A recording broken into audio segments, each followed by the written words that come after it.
Singalila national park అనే న్యూస్లో ఉండడం జరిగింది.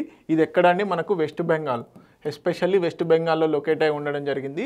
సో ఇది తరచుగా న్యూస్లో ఉండడం జరుగుతుంది, Singalila national park.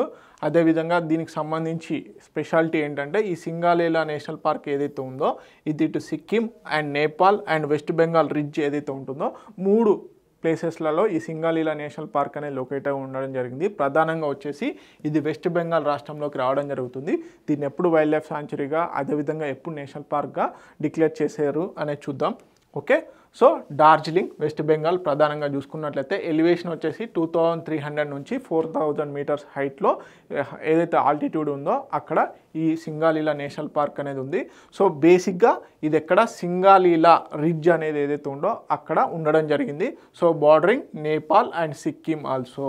Okay, next వచ్చేసి మనకి 3636 మీటర్స్లో వచ్చేసి సండాకపు అని చెప్పేసి అది హైయెస్ట్ పీక్ అనమాట.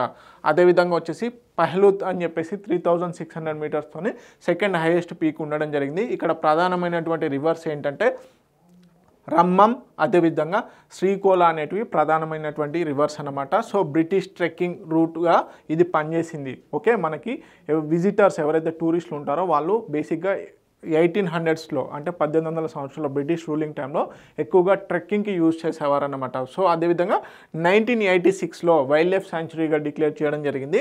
నేషనల్ పార్క్గా వచ్చేసి 1992లో డిక్లేర్ చేయడం జరిగింది నేషనల్ పార్క్గా. So visited by botanist Joseph Dalton Hooker ఎవరైతే ఉన్నారో ద ఫేమస్ బొటానిస్ట్ అన్నమాట. సో వీరు 1849లో ఈ సింగాలీలా నేషనల్ పార్క్ని విజిట్ చేయడం జరిగింది. ఓకే, తెలుగు మీడియం అభ్యర్థులు ఎవరైతే ఉన్నారో ప్లీజ్ నోట్ ఇట్ డౌన్.